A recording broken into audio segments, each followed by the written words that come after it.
Welcome to the daily move चॅनलवरती.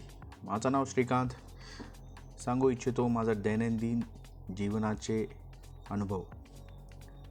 तर हा माझा गायांचा गोठा आहे. यामध्ये 10 गाया आहेत, ज्या मी आणि माझा भाऊ दोघेजण मिळून आम्ही हा गाईचा गोठा बघत आहे. तर तुम्ही बघू शकता, सकाळी साल्यानंतर हा आपला 2 तासाचा प्रवास सुरू होतो. तर सुरुवातीला गाईचा गोठा हा धुवून घ्यायचा असतो.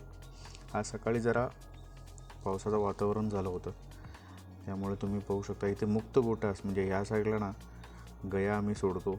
पूर्ण दिवसभर मोकळ्या असतात त्या, आणि ह्यांना थोडंसं रिलॅक्स पण फ्री होतं. कसं एका जागेला बांधून त्यांचा पाय हे दुखत असतात किंवा मुंग्या येत असतात, त्यामुळे फ्री राहणं त्यांच्यासाठी चांगलं असतं, त्यांच्या मेंटल हेल्थसाठी चांगलं असतं.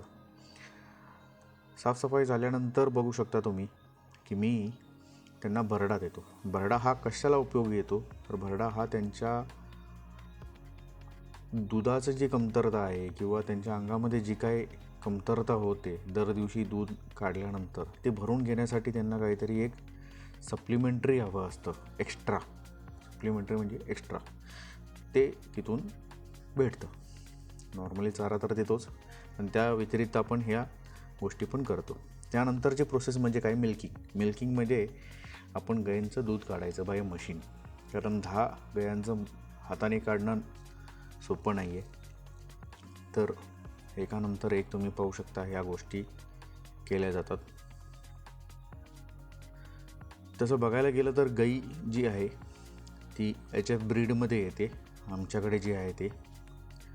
आणि उत्पन्न बघायला गेलं तर त्यांचं एक साधारणतः 9-10 लिटर तर देतात प्रत्येकी गाई. मग ह्या सगळ्या गोष्टी झाल्यानंतर ती वैरण आपण कडबाकुटीमध्ये बारीक करायची, आणि बारीक केल्यानंतर त्यांना ती खायला घालायची. म्हणजे कसं, त्यानंतर त्यांना बसण्यासाठी किमान अर्धा ते पाऊण तास जातो त्यांना पूर्ण खाण्यासाठी. ह्याचा 2 उपयोग होतात. हे मी फ्युचर व्हिडिओमध्ये सांगतो तुम्हाला.